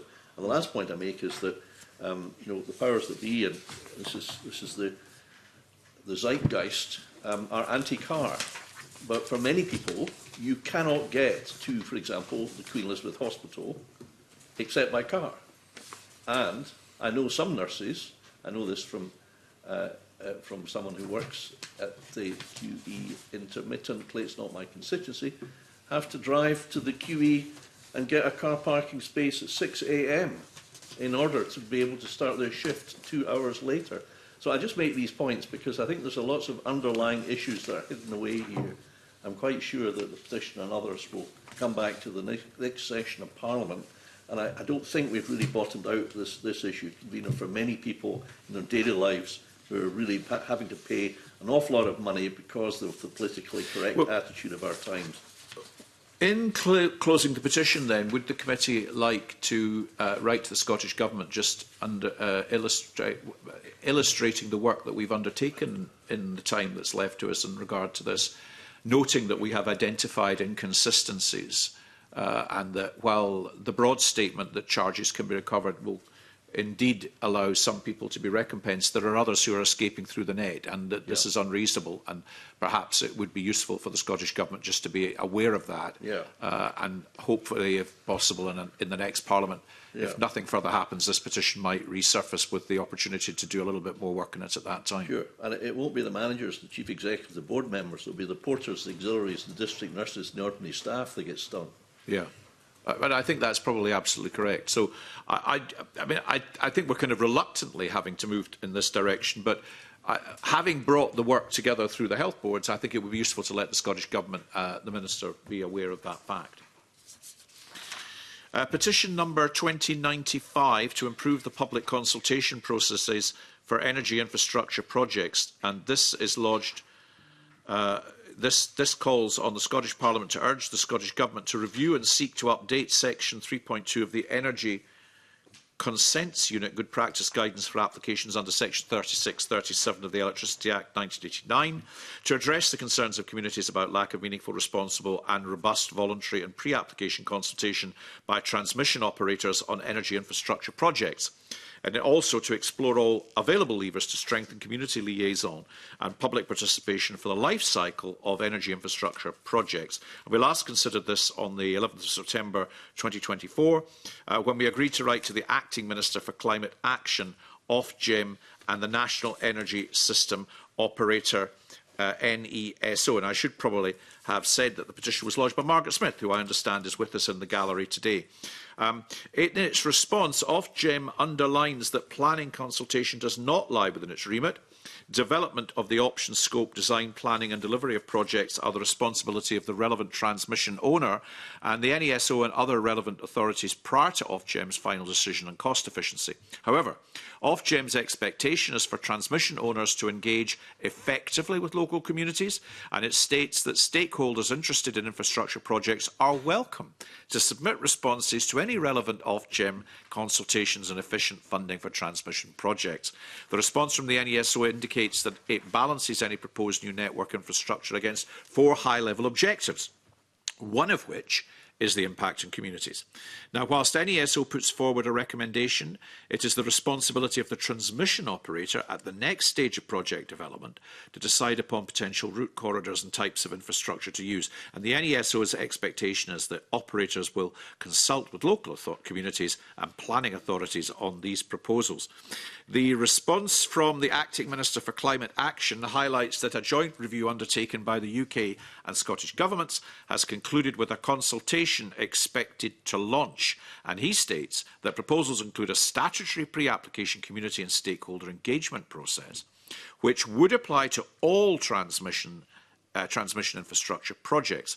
And this consultation, or that consultation, was launched and closed since the Minister's response in October last year. So that's historical now. The Minister also refers to some additional Scottish Government work on developing guidance for pre-application engagement with communities. And the Minister said the Government aims to engage with communities on their views before the guidance work is finalised. At the time of the Minister's response, which was whenever, the work had just started. Now, we're joined this morning by two of our parliamentary colleagues. Tess White, a veteran of this committee in its early months of the Parliament, and Douglas Lumsden. Both of you, I know, would like to say a few words to the committee. A few words would be gratefully received. This isn't a speech to the Chamber, but have you tossed a coin as to which of the two of you feels that they would like to speak first? Do you want to go first, Tess? You've nominated yourself, Ms. White. I'll go first. Thank you, Douglas. So I'd like to thank the committee for its consideration of this petition, and the petitioner Tracy Smith is here with us today. As campaigners across the North East fight tooth and nail, they're failing to prevent a vast network of super pylons, battery farms and substations from vandalising our countryside. And so this petition remains vitally important. The community engagement by the monopoly transmission operator, SSEN, has been nothing short of disgraceful, especially when the cost to life, land and location for my constituents is so high. There are huge fears over the loss of productive farmland, farmers' livelihoods, plunging property values, the impact of transmission infrastructure on long-term health, and massive frustration and anger over SSEN's unwillingness to explore undergrounding or offshoring.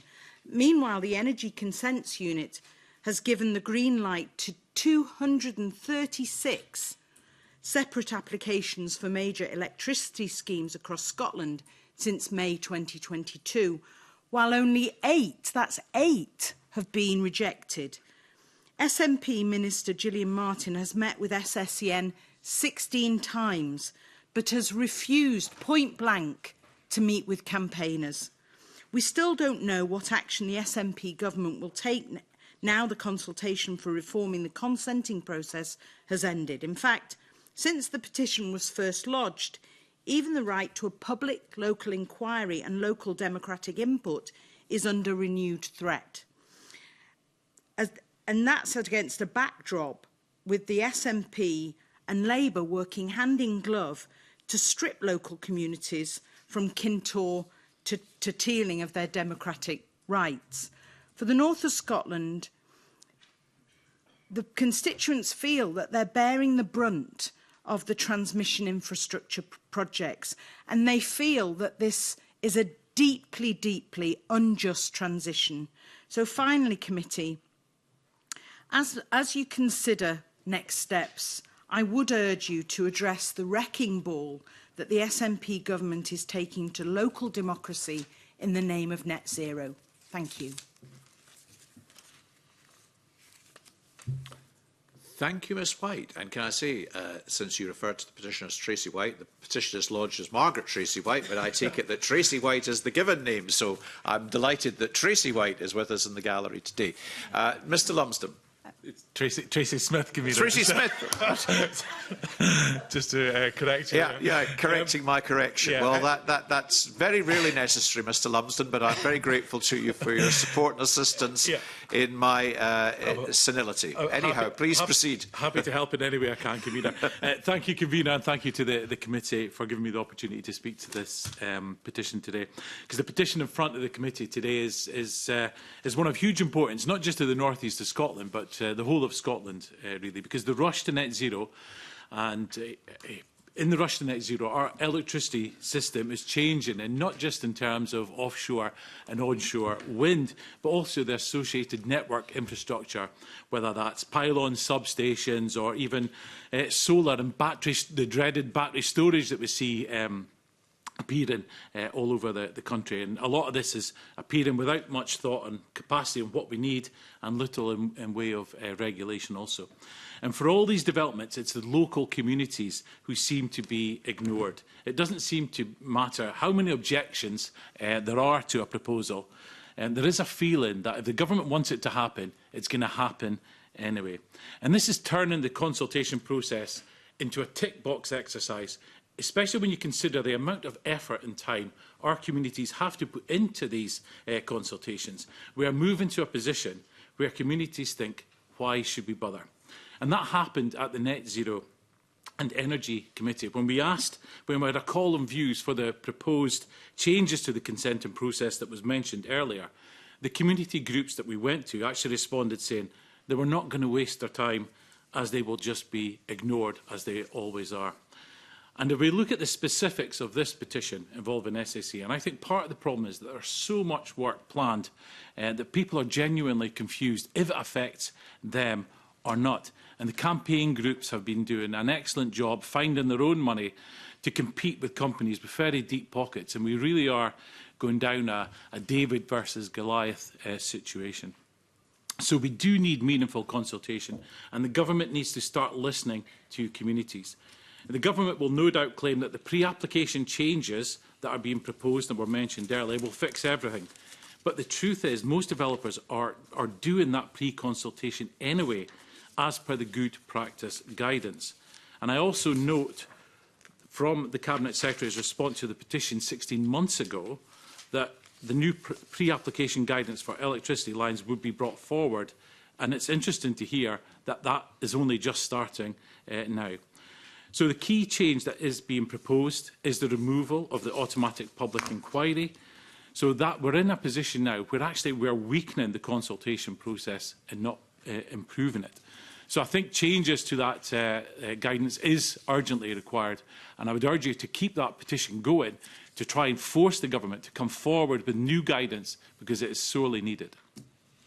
Thank you, Mr Lumsden. Thank you both. Mr Golden. I mean, I think it might be helpful just to set out the context of all of this before we actually look at the petition, because it's been raised. I just want to clarify one point from Tess White. You said that the consultation was disgraceful, and then Douglas Lumsden suggested that the pre-application consultation, the relevant organisations were doing that anyway, which would be good practice. So I was just wondering if was that in relation to other organisations, or, you know, if an organisation's good practice, that would strike me as not being disgraceful. Does that make sense? Bring that into the form of a statement rather than a question, because our colleagues aren't here to act as witnesses. No, okay, sorry. I'm happy to speak, Convener. I'm happy to elaborate. I'm sure you are, but that would lead us down goodness knows what precedentary, and I would have every MSP turning up at the committee. Quite. So, in terms of the context of all of this, obviously all Conservatives in the 2021 manifesto wanted to showcase Scotland as world leading in terms of tackling climate change, so very much standing on the agenda of tackling net zero and being ambitious in doing so. And, you know, I appreciate communities are really up in arms regarding this infrastructure, and there was a very simple way in which you could have avoided building the infrastructure, and that's not to build the generation at a point where you need to transmit said infrastructure. And that was under 14 years of UK Conservative government. So there's ways to unpick this. It's very much more difficult in terms of the context of the petition to do it from this point, I would suggest. But I think there are follow-ups in terms of the Scottish Government aspect, which is only a part of the entire project in itself. And that would be to ask the Scottish Government what action it will take. Now that the consultation on reforming consenting processes in Scotland has closed, specifically in regard to implementing the proposal for statutory pre-application community engagement process, and what mechanisms it will put in place to strengthen community participation for the life cycle of energy infrastructure projects beyond the pre-application stage. Thank you. Are there any other thoughts, or are we content to agree with Mr Golden's? We are, so thank you very much. We'll keep the petition open and progress on that basis. Petition number 2106 to prohibit mobile phone use in Scottish schools, lodged by Adam Senke. The petition calls on the Parliament to urge the Scottish Government to update guidance on mobile phones in schools, to require all schools to prohibit the use of mobile phones during the school day, including at interval and lunchtime, last considered on the 25th September last, when we agreed to write to a number of folk. And in her response to the committee, the Cabinet Secretary for Education and Skills states that the mobile phone guidance for Scottish schools, published last August, takes a balanced approach. And while recognising the challenges that mobiles create in many classrooms, the guidance acknowledges that mobile devices can be powerful tools to enhance learning and teaching, communication and social experience. And they also may remove barriers for learning for some pupils, and they can be used to access some school services, such as ordering school meals. So the Cabinet Secretary also reiterates that decisions on restriction or limitation of mobile phones should be for head teachers.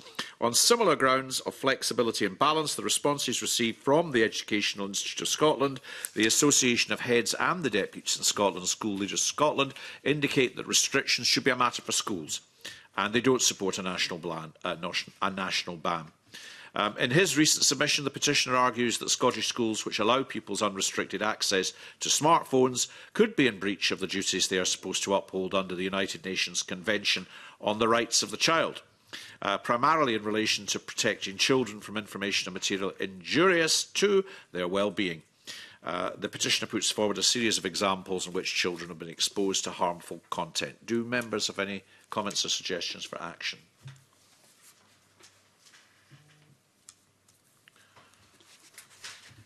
Mr Torrance. Thank you, Convener. I wonder, in light of information that the committee has received, we consider closing the petition under Rule 15.7 of Standing Orders on the basis that the Scottish Government and the majority of organisations surveyed do not currently support a blanket ban on the use of mobile phones in schools, and schools and education authorities have the flexibility to restrict mobile phone use, including a full ban, based on local circumstances. So, in view of the line we've had, that recommendation seems sound. Are we supportive? Yes. Petition number 2103 to legislate to standardise the prescribed learning hours for primary and secondary schools in Scotland, lodged by Dr Julie Badcock. This was last considered on the 9th of October 24, when we agreed to write to the Cabinet Secretary. The response highlights the decision to freeze learning hours across Scotland and the agreement from Falkirk Council to withdraw their proposal to reduce learning hours in their area for the financial year 25-26. The response states that Scottish ministers will work with local governments on proposals to establish a statutory minimum number of learning hours and to understand the definition of a learning hour and the impact of this ambition in councils currently providing a lower number of learning hours. Do members have any suggestions for how to act? David Torrance. Thank you, Convener. I wonder if the committee would consider closing the petition under Rule 15.7 of Standard Orders on the basis that the Scottish Government will work with local government on proposals to establish a statutory minimum number of learning hours and has frozen learning hours across schools in Scotland. In the light of the evidence from the Scottish Government, do our members content with the proposed course of action? We are. Brings us to agenda item 3, which is the consideration of new petitions, and as always in advance of such, because there may be people joining us who are looking in to see how their petition is being considered, can I say that there are two things that we do before we bring a petition to the committee for consideration. One is we seek information from the Parliament's independent research body, SPICE, and the other is we ask the Scottish Government for an initial view. And people ask us, well, why do you do those two things? We do those two things because historically, when the committee considered a position, that was the first two things we decided we would then do, and all it did was delay our consideration. So it allows us to expedite our process. And the first of those new petitions today is petition number 2142 to review the policy on school commencement and deferred school entry in Scotland, lodged by Andrew Stewart. This petition calls on the Scottish Parliament to urge the Scottish Government to review the policy in school commencement and deferred school entry in Scotland and seek to reverse the potential harms caused by existing processes that have resulted in 19-month school year groups. In additional written submissions, the petitioner details his personal experience. He also highlights the potential negative effects on children's performance of the relative age effect, in quotes, a phenomenon primarily studied in sport, according to which the date of birth could be linked to the degree of success. In the petitioner's view, some groups of children may be disadvantaged, as their parents are less likely to know about or indeed to choose the deferment option. The SPICE briefing notes that under the Education Scotland Act 1980, it is local authorities who determine a school commencement date, and that in principle, local authorities have flexibility in when to set these dates, but there seems to be a high level of consistency across Scotland. The Act also stipulates that parents have a duty to ensure that their child receives education which is suitable to the age, ability and aptitude of the child, and parents can choose not to send their child to school if they are not 5 years old at the commencement date. In other words, they are able to defer entry. In the Scottish Government's response to the petition, the Minister for Children, Young People and the Promise defends the legal right of parents to defer entry as a long-standing feature of the Scottish education system, and argues that it offers a choice to many parents who may feel more time within an early years and childcare setting is more appropriate for their child's needs. In the Minister's view, the quality of the teacher and the organisation of the class to meet a range of learning needs are more important in the success of children than the actual composition of classes. Furthermore, the Curriculum for Excellence framework gives teachers flexibility in how they choose to work with children of differing needs and abilities. The Minister is open to revisit the issue in the future if evidence of significant harm to pupils was to emerge. But in the light of the fairly comprehensive response from the Minister on this occasion, do I have any suggestions from colleagues as to what we might do? Mr Golden.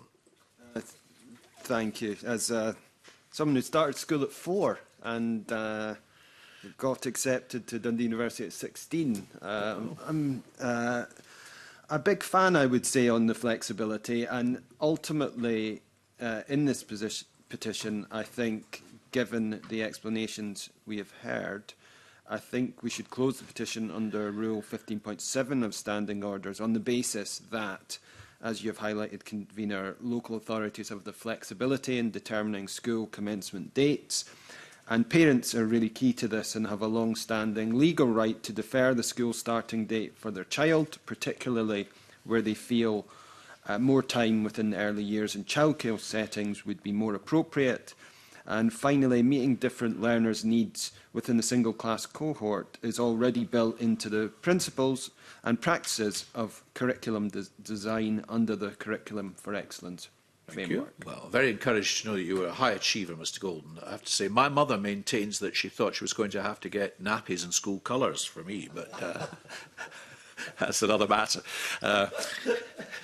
Mr Hewing and I think, attended the same primary school, if I'm correct. I did, but not at the same time. I think. No, well, no, considerably younger than me. I'm young. Well, I hope I'm younger. Well, no, I wouldn't make any such claim. I don't know if they did nappies in school colours, though, Mr. Hewing. Well, I must have missed them. But I think on a serious point, I've just said I think the petitioner has raised an interesting point. I think the phrase he uses, fresh eyes, and he talks about his own family circumstances and children that are perhaps more slight in build, who end up in a class where there are older children by perhaps over a year. They can feel disadvantaged and left out in sport. And I thought that was quite an interesting point to make. And so I think the petitioner has struck on something here. But I did think that the response both of Jenny Garuth and Natalie Dawn Innes was quite sympathetic in many ways. And I think there should be an element of parental choice as well as to whether the child is ready to go to school or would require benefit from an additional period preschool for various reasons, and that to remove that parental realm of discretion decision making would certainly not be something I would recommend. But you know, I do think the responses might enable the petitioner to decide whether perhaps the next Parliament this can be pursued further, because it's a point with some merit that hasn't, I don't think, been studied particularly as far as the petitioner says, and from the responses I can't really see there's been any analysis of this. And you know, it is, as so often is the case in these petitions, it raises novel points that we don't normally come across, so I'm grateful to the petitioner for that. Yeah, no, I very much agree, and I think that element of parental choice is important, but as you say, the point that has been raised in relation to sport is an interesting one too, and not one I think that maybe had been thought of in that context. I mean, when the Minister says that they're open to revisit the issue in future if evidence of significant harm to pupils was to emerge, the question, I suppose, is who is going to collate any such evidence on which a decision might subsequently be based. You know, I think maybe in closing the petition, I'm quite happy that we would write to the government just asking, you know, and encouraging them perhaps to take note of the fact that we've closed the petition, but noting that they thought that, you know, that it might be worth revisiting in the event evidence was to emerge, and perhaps to give some consideration as to how such evidence might be gathered. And also help the younger kids if need be. But of course, this is something that Jenny Gilruth, to be fair to her, was very keen to stress that this is something that teachers would ordinarily deal with in looking after every child in their class. And therefore, you know, I guess if there were to be research, primary school teachers, primary 1, 2 and 3, would probably be the best placed people to talk from their own experience about whether or not this is an issue that needs to be looked at more thoroughly. I agree. Are we content? We are. Petition number 2143 to introduce legislation to require all landlords to tackle damp and mould to specified standards. And this has been lodged by Sean Clarkin, who was the architect of the petition that we considered some moments ago. The petition calls on the Scottish Parliament to urge the Scottish Government to introduce legislation to require all private and registered social landlords to investigate and remediate damp and mould within specified timeframes and to high-quality standards. Now, as we are reminded in the SPICE briefing for this petition, the problem of damp and mould has gained more public attention following the death in 2020 of 2-year-old Awab Ishak as a result of a severe respiratory condition due to prolonged exposure to mould in his home. And this led to the UK government to introduce an Awab's Law for England. The law aims to put an obligation on social landlords to investigate and fix dangerous damp and mould within a set amount of time, as well as repair all emergency hazards within 24 hours. In a written submission to the committee, the petitioner advocates for a Scottish version of Awab's Law for both social and private landlords. In addition to the requirement for a set timeframe for repairs, the petitioner believes that any statutory intervention must also specify that all work in relation to damp and mould has to be done to defined high standards and focused on removing all mould from tenants' homes. In the Scottish Government response to the petition, the Minister for Housing indicates that one of the amendments he has lodged to the Housing Scotland Bill, which is currently in the process of being considered by Parliament, aims to transplant the provisions of Awab's Law into Scottish legislation. The amendment would create a new power for Scottish ministers to set out timescales for investigating and commencing repairs in the social rented sector. The Scottish Government also states its commitment to implementing Awab's Law for private tenants using existing powers after engagement with housing professionals, private landlords and tenants across the private rented sector. In support of the petition, the committee also received a submission from Mark Griffin, our colleague, who also advocates for replicating the provisions of Awab's Law for social and privately rented housing in Scotland. Mr Griffin indicates he will work with the Government during the bill process and is keen to ensure that his proposals are reflected in amendments at stage 3 of the bill. So an important issue that's been raised. Mr Chowdhury.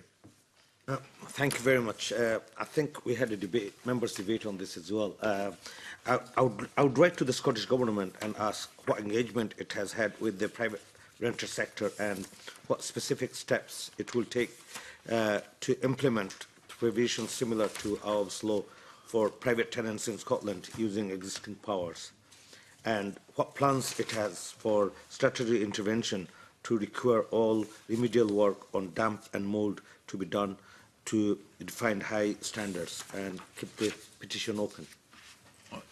Thank you. Mr Golden, you? No, I agree with that. I mean, I think members of the public would think that it's outrageous that people are living in damp or mould conditions, and you know, it's kind of a sad reflection on things that we've had to get a petition to look at it by this committee. I also think I'd be loath to close this petition at this stage until we've seen stage 3 of the Housing Scotland Bill and provisions that may actually acquiesce the aims of this petition. Yeah, it's all fairly fresh because the UK government announcement was in the beginning of February and the Scottish government's announcement was at the middle of March. The bill's going through Parliament just now, so I think we want to see the provisions of the petition as suggested incorporated. Mr Ewing. Yeah, I should declare interest that I have one property that used to be my home, which has been rented out since my late wife passed away. But I do think, as a matter of principle, that all private landlords should maintain their properties. Plainly, that's the case. I suspect most of them do. But those that don't create an extremely difficult problem for tenants. And very often that situation, as I know from constituency work, can be extremely difficult where landlords are recalcitrant and very often just refuse to do anything at all. So I do think that some powers of compulsion are necessary, and the question is whether the existing quality standards meets that. And I think the answer from the Scottish Government is that they're lodging an amendment to the Housing Bill, as Mr Golden has said.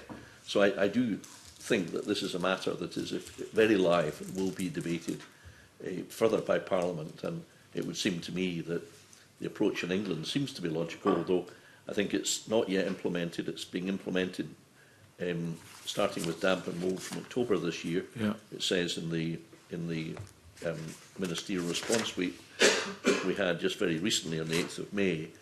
So you know, I think this is a serious problem which requires to be dealt with. It's just not acceptable that tenants are sitting powerless in a property where the landlord just refuses to do anything, and they have to suffer the damp. And we've all seen photographs of what this is like, and often with children and people with diseases, asthma and so on, where the inhalation of damp spores and all the rest of it is... We've all seen this in our constituency work, and quite heart-rending cases occasionally you get from time to time. So I'm absolutely satisfied the law needs to be tightened up in this area, and just a question of getting it right, working together across the parties. I think we're all agreed. So we will keep the petition open. We'll progress on the basis that's been suggested. We thank Mr Clarkin for raising the petition. It remains open, and we will hopefully advance the aims of the petition as we go forward. Thank you for joining us for both your petitions this morning, Mr Clarkin. That brings us to petition number 2149 to install speed cameras near schools. This is the final of our new petitions, Andreas Heinzel, and it calls on the Scottish Parliament, urges the Scottish Government to legally require speed cameras in front of all schools next to major roads. The Spice briefing explains that the key criteria for the installation of a safety camera to a specific site include a number of different criteria, and the Scottish Government's response to the petition notes that the enforcement of speed limits is an operational matter for Police Scotland. The submission states that the Scottish Government provides grant funding for the Scottish Safety Camera Programme, which supports targeted enforcement. The Scottish Government also highlight the annual site prioritisation process, which determines new safety camera sites across the road network. The petitioner's submission expresses concern about speeding in her local area. The Scottish Government's Road Safety Framework to 2030 highlights a 3-year study by the Department of Transport into the effectiveness of sign-only 20-mile-an-hour limits. It found that the lack of enforcement and lack of concern about the consequences of speeding were the primary reasons for non-compliance. Do members have any suggestions or for action? David Torrance. Thank you, Convener. I wonder if the committee would like to write to the Scottish Government seeking annual grant funding figures for the Scottish Safety Cameras programme since 2021. In view of whether the safety cameras requirement for a minimum number of collisions can be reviewed to consider the alternative risk assessments, such as historic collision data from similar roads, and clarify on what action is being taken to support Police Scotland's enforcement of 20-mile-an-hour speed limits, given that the importance of enforcement as set out in the Scotland Road Safety Framework to 2030, and to ask for an update on the framework's key performance indicators on enforcement for 2024-2025. Thank you very much. Are colleagues content to support that proposal? We are. That brings us to the end of our formal business this morning, and we'll next convene on Wednesday, the 18th of June. Thank you very much. We now move into private session, and we have item 4. Yeah, it says item 4.